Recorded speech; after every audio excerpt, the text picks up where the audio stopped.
Welcome to my YouTube channel grace note book. అందరూ ఎలా ఉన్నారు, బాగున్నారా?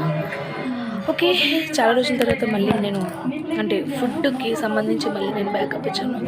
సో విషయం ఏంటంటే ఈరోజు మమ్మీ వాళ్ళ ఇంటికి వచ్చాను. నేను మమ్మీని అడిగాను, మమ్మీ నాకు బేల్పూరి కావాలి, తినాలనిపిస్తుంది. యాక్చువల్ 2 days బ్యాక్ నేను ఇంట్లో ప్రిపేర్ చేశాను, తిన్నాము. బట్ అంటే మమ్మీ చేత చేసిన అంత టేస్ట్ మన చేత మనం వండుకుని తింటే రాదు కదా. సో మమ్మీని అడుగుని ప్రిపరేషన్ స్టార్ట్ చేసేసారు.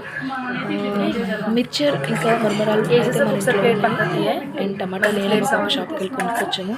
అదే ఇది సపరేట్గా యాడ్ చేశారు.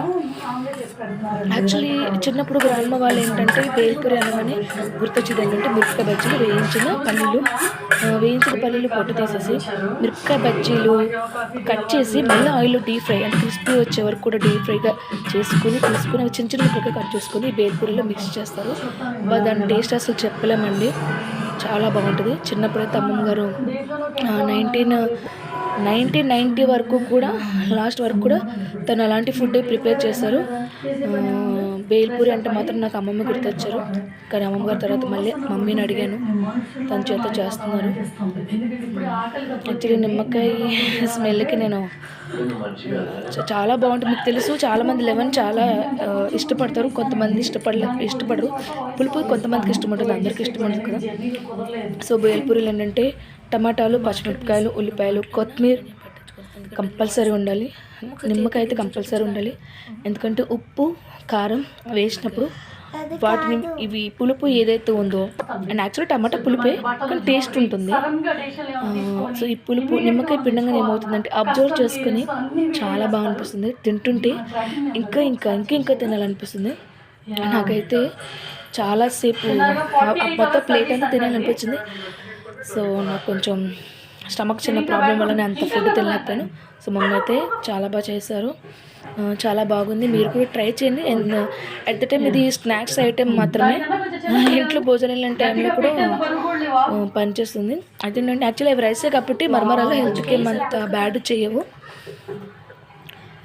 ఇంకా స్నాక్ టైంలో చాలామంది పిల్లలకైతే ఇమీడియట్గా అయిపోయి రెసిపీ ఇది.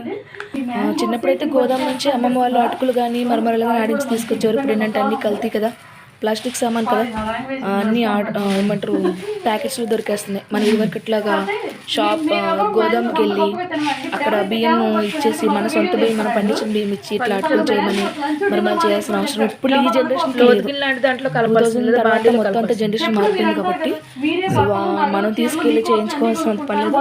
కానీ ఇప్పటికీ ఆంధ్ర సైడ్ మిల్లులు ఉన్నాయి, గోదామ్స్ ఉన్నాయి, రైస్ గోదామ్స్ ఉన్నాయి, ఈ మిల్లులు ఉన్నాయి. అక్కడైతే ఇలా అన్ని చేతులతో అంటే వాళ్ళు హోమ్ ఫుడ్డే వాళ్ళు హోమ్ ఫుడ్డే ఇంట్లోనే తయారు చేసుకుంటారు. మనం ఇంకా సిటీలో ఇంకా తప్పదు, ఏదో అవుట్ ఆఫ్లో ఉన్నంత ఫీలింగ్ మనకి. ఇక్కడైతే మనకి అన్ని ప్యాకెట్సేనండి, లూజ్ దొరికినా అవి కూడా ప్యాకెట్సే.